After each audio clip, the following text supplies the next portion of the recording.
નમસ્કાર વિદ્યાર્થી મિત્રો, ફરી એકવાર તમારું સ્વાગત છે અમારી આ યુટ્યુબ ચેનલમાં. તો મિત્રો, આજે આપણા વિડીયોમાં વિષય ગુજરાતીનું એકમ કસોટીનું પેપર સોલ્યુશન આ વિડીયોમાં આપણે જોવાના છીએ. પ્રશ્ન બેંક રહેશે, સોલ્યુશન રહેશે મિત્રો 1 થી 8 પ્રકરણનું. ધોરણ છે મિત્રો 8, કુલ ગુણ રહેશે 25 ને તારીખ રહેશે મિત્રો આજની જે ઓરિજિનલ પેપર સોલ્યુશન આપણે લઈને આવી ચૂક્યા છીએ 28/9/2024 આ પેપર સોલ્યુશન રહેશે. અને મિત્રો, આ પાર્ટ 2 છે. પાર્ટ 1 જોવાનો બાકી હોય તો ચેનલ પર અપલોડ છે, તમારે જોઈ લેવાનું રહેશે. અને જો તમે ચેનલમાં ન હોય તો આપણી આ યુટ્યુબ ચેનલને સબસ્ક્રાઈબ કરવાનું ભૂલતા નહીં. તમને આવા વિડીયો અહીંથી મળતા રહેશે ઓરિજિનલ પેપર સોલ્યુશનના. તો મિત્રો, આપણે આ સોલ્યુશન કરાવી દીધેલું છે. અને જો તમારે આની PDF જોતી હોય તો આપણી વોટ્સઅપ ચેનલ અને આપણી ટેલિગ્રામ ચેનલને જોઈન કરી લેજો. બંને લિંક તમને ડિસ્ક્રિપ્શનમાંથી મળી જશે. તો આપણે આ બધા ફકરાનું સોલ્યુશન આપણે કરાવી ચૂક્યા છીએ. પાર્ટ 1માં કરાવી નાખેલું છે પૂરેપૂરું, સારી રીતે જોઈ લો. જો આમાં આપણે આ સમાજમાં વપરાયેલા અંગ્રેજી શબ્દોમાં આવશે. શું આવશે? આઈ એમ વેરી એંગ્રી, પછી છે કોલ છે, લેટ છે, બધા આવશે. કીડી જમવા શાંતિ મોડી પડી, ત્યાં બધા ક્વેશ્ચનના આપણે પાર્ટ 1માં આન્સર કરાવી નાખેલા છે. તો પાર્ટ 1 પહેલાં તમારે સાહિત્ય જોઈ લેવાનો રહેશે. આના પણ આપણે આન્સર કરાવી નાખેલા છે. આવા 3-4 પાર્ટ આપેલા છે અને આપણે આન્સર સાહિત્ય કરાવી દીધેલા છે. આના પણ આપણે તમારા સાથે કરી લેવાના છે. આનો પણ આપણે તમને આપ્યું હતું. અહીંથી આપણે બાકી છે કાવ્ય પંક્તિઓનું કોઈપણ એક વિભાગની કાવ્ય પંક્તિનું માગ્યા મુજબ રૂપાંતર કરો. ચકમક લોઢું ઘસતા ઘસતા ખર્ચી જિંદગી સારી.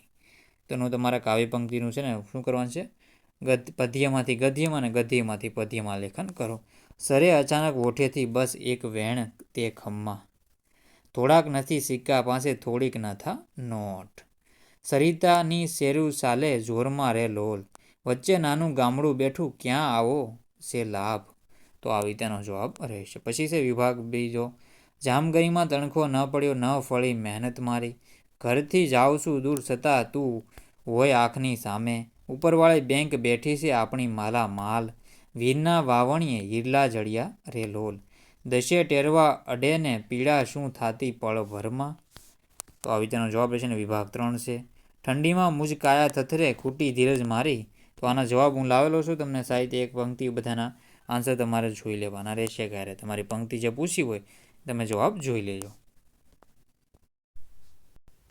તો આવી રીતે મિત્રો જવાબ છે. જો એક જ દે ચિનગારી પ્રાર્થના કાવ્ય છે એનો આપણે ભાવાર્થ છે. તેમાં એક જ ચિનગારી પ્રાર્થના કાવ્યમાં કવિ પરમાત્માને મહાન અર્થાત અગ્નિ સ્વરૂપે સંબોધે છે. કવિ પરમાત્માને કહે છે. તો આ પહેલાંનો આન્સર જો એટલું લીટી. ચકમક સાથે લોઢું ઘસવા મેં મારી આખી જિંદગી ખર્ચી દીધી, પણ જામગરીમાં એક તણખો પણ પડ્યો નહીં. તો આખું જિંદગી ખર્ચી નાખી ચકમક લોઢું ઘસવામાં. અને બાકીના જે આમાંથી બાકી હોય એ તમારે જોઈ લેવાનું રહેશે. જુઓ, ઠંડીમાં મારી કાયા ધ્રુજે છે, હવે તો મારે ધીરજ ખૂટી ગઈ, વિશ્વાનંદ હું આપની પાસે માત્ર એક જ ચિનગારી માગું છું. તો આખી રીતે તમારે આખું પંક્તિ છે એમાંથી તમારે જે તમારે ડીટી પૂછાણી હોય એ તમારે કરી લેવાની રહેશે. પછી છે આ પ્રાર્થના કવિનું બધું જોઈ લેવું. પછી આ હેમાં હું તને ઓળખું છું, અચાનક તારા ઓઠેથી જે શબ્દ નીકળે છે તે છે ખમ્મા શેમ કુશળ રહો. તું ખમ્મા કહે, આપણે જોઈએ તો કહે ત્યારે તારી પાપણ પરથી નહીં ખરેલા આંસુ, ઘરના ખૂણે તું એકવાઈ હોઈશ ત્યારે તમારી મમતા ચોમાસાની જેમ વરસે છે. મારા જીવનમાં ભલે અનેક સંકટોરૂપી લૂ ઝરતી હોય, વેદના સહેવી પડતી હોય, ત્યારે તારી મમતાના વરસાદની લહેરખી મને મળી જાય છે. કોઈ મને તરણાની જેમ ચાવે કે મને કોઈ હળસે લે, મારી ઉપેક્ષા કરે કે મને ધિક્કારે, પણ તારી મમતાના ટેકે જ મને પગ પર ઊભા રહેવાનું બળ મળે છે. તારી 10 આંગળીઓના ટેરવાનો મને સ્પર્શ થાય છે ત્યારે મારી વેદના પળભરમાં અદૃશ્ય થઈ જાય છે. તેનો જવાબ તમારે આવી રીતે દેવાનો રહેશે. સાહિત્યનો જવાબ જોઈ લેવો. હું ઘરથી ભલે ગમે તેટલો દૂર હોઉં છતાં તું મારી આંખ સામે જ હોય છે. એવો કોણ અભાગ્ય છે કે જે માને આ રીતે સદાય ન પામતો હોય. મારે મન આ બધું માહિતી તમે વાંચી લેજો. આ ત્રીજું છે. જુઓ, આપણી પહેલી પંક્તિમાં હતું, આપણી પાસે થોડા સિક્કા નથી કે થોડી ચલણી નોટો નથી, તેથી શું બગડી ગયું, એમાં કંઈ મોટી ખોટ શું. તો આવી રીતે તમારે બધાના સારી રીતે આન્સર જોઈ લેવાના રહેશે. જોઈ લો, આમાં તમારે જે પૂછાણા હોય આ 3 ઋતુવાળું એમાંથી જે તમારે પૂછાણા હોય મિત્રો એ તમારે જોઈ લેવાનું રહેશે. 3 કવિતા છે ને આગળનું આપણે પછી જોઈ લઈએ. તો મિત્રો, આપણે આગળના ક્વેશ્ચન જોઈ લઈએ. વ્યવહારિક વ્યાકરણના આપણે જોઈએ. ધ્વનિ ઘટકો છૂટા પાડો કોઈ પણ એક. તો મહેનત, તો મહેનતનું તમને કરાવી દઉં છું. મહેનત તો એના ધ્વનિ ઘટકો શું શું જુદા પડશે તેમાં આપણે જોઈએ તો મ, પછી આવશે મ ખોડો કરવાનો, પછી અ આવશે, પછી હ આવશે ખોડો, પછી એ આવશે, પછી આવશે ન આવશે ખોડો, અને પછી અ આવશે, અને પછી આપણે ત ખોડો, અને અ પણ તમે છેલ્લે મૂકી શકો કે ન મૂકો તો ચાલે. પછી છે એકલ વાયુ.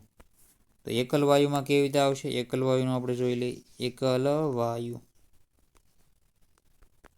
તો એકલ વાયુમાં કેવી રીતે આવશે એનો જવાબ જોઈ લઈએ. તો આપણે જો એકલ વાયુમાં આવશે એ, અ, એ, પછી ક, પછી અ, પછી લ, પછી આવશે અ,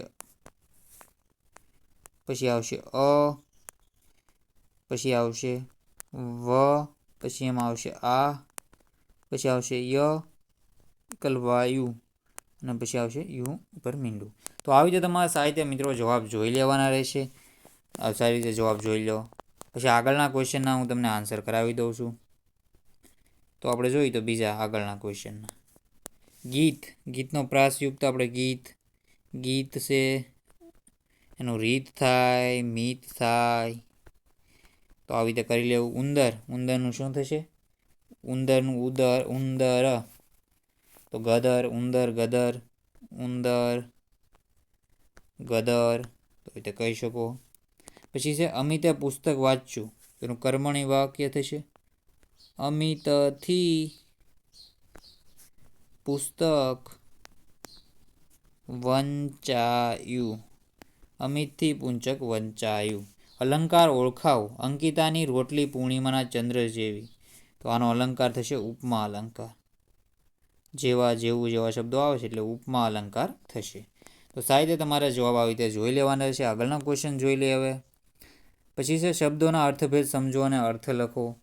તો એના અર્થ છે આપણે વદન તો થશે ચહેરો, અને આ વંદન તો છે નમસ્કાર, પ્રણામ. તો આવી રીતે સાહિત્ય તમારાના જવાબ જોઈ લેવાના રહેશે. ચેનલમાં ન હોય તો ચેનલને સબસ્ક્રાઈબ કરવાનું ભૂલતા નહીં. ધ્વનિ ઘટકો છૂટા પાડો. તો સૂરજનો હું તમને છૂટા પાડી દઉં છું, બાકી તમારે જોઈ લેજો. તો સૂરજ તો આવશે સ, પછી મોટો ઉ આવશે, ખોડો કરવાનો રહેશે તમારે. પછી આવશે ર, પછી આવશે અ, અને પછી આવશે જ, અને પછી આવશે અ. તો સૂરજ આવી રીતે થશે. રોટલો તો પાટલો. આભનું શું થશે? આભનું થશે લાભ. તો આવી રીતે તમે એને પ્રાસ મળતા કહી શકો. કર્તવ્ય વાક્યમાંથી કર્મણી વાક્ય બનાવો. તો એનો જવાબ જોઈ લઈએ હવે આપણે. વિશ્વા ગીત ગાય છે. મિત્રનું તમે જાતે કરી લો. મિત્રનું આપણે મ, પછી નાનો અહીં આવશે, પછી ત, મિત્ર, ર, અ. આવી રીતે આવશે મિત્ર. પછી છે વિશ્વા, અમે અલંકાર ઓળખાવો. વિશ્વા ગીત ગાય છે તો વિશ્વાથી ગીત ગવાય છે. તો આવી તેનો જવાબ રહેશે. વિરાજ તાળ જેવો ઊંચો છે તો ઉપમા અલંકાર છે. તો આવી રીતે તમારે જવાબ સાહિત્યનો જોઈ લેવાનો રહેશે. આગળના ક્વેશ્ચન જોઈ લઈએ હવે. શબ્દોના અર્થભેદ પૂર. તો એક પૂરનો થશે નગર, અને એક પૂર છે પાણી આવવું. ખૂબ જ ઝડપી પાણી આવવું એ થઈ પૂર આવવું એ પૂર. પછી છે ધ્વનિ છૂટા પાડો કોઈ પણ એક. ધીરજ, ચોમાસું. તો ધીરજનું મિત્રો ધ, પછી મોટો ઈ, પછી ર, ખોળો આવશે, પછી અ આવશે, પછી જ આવશે, અને જની પાછળ તમે મૂકી શકો. પછી ફરવા તો હરવા ફરવા, તો હરવા ફરવા આવી રીતે આવે છે. ગતિ તો મતી. તો આવી રીતે તમારે કરી લેવાનું રહેશે. આગળના ક્વેશ્ચન છે નીરજ રસ્તા તરફ વળ્યો. નીરજથી રસ્તા તરફ વળાયું. અલંકાર ઓળખાવો. આ આવશે ઉપમા અલંકાર. હિમ જેવું ઠંડુ છે. અને વાર તો તહેવાર, વાર દિવસ, અને આ વાળ તો વાળ, કેશ કહેવામાં આવશે. કેશ હેર વાળ, આપણા ઉપરના વાળ, માથાના વાળ. પછી છે આપેલ વિષય પર નિબંધ લખો. મારો પ્રિય મિત્ર અથવા તમારી શાળામાં યોજેલ બાળ મેળા વિશે અહેવાલ લખો. આપેલ વિષય પર નિબંધ લખો. વર્ષાનો આનંદ અથવા તમે કરેલા પ્રવાસ વિશે અહેવાલ લખો. આપેલ વિષય પર નિબંધ લેખન કરો. મેં જોયેલું બજાર, તમારી શાળામાં યોજાયેલ તહેવાર. તો સાહિત્ય તમારા આના જવાબ જોઈ લેવાના રહેશે. હું વર્ષા ઋતુનો દાખલો છું તમને દેખાડી દઉં. તો વર્ષા ઋતુ વિશેનું નિબંધ છે, તમે સાહિત્ય જોઈ લો. સાહિત્ય પોસ્ટ કહીને તમે આને વાંચી લેજો. ચેનલમાં નવા હોય તો ચેનલને સબસ્ક્રાઈબ કરવાનું ભૂલતા નહીં. તો આનો જવાબ સાહિત્ય જોઈ લો. જવાબિતાનો જવાબ રહેશે.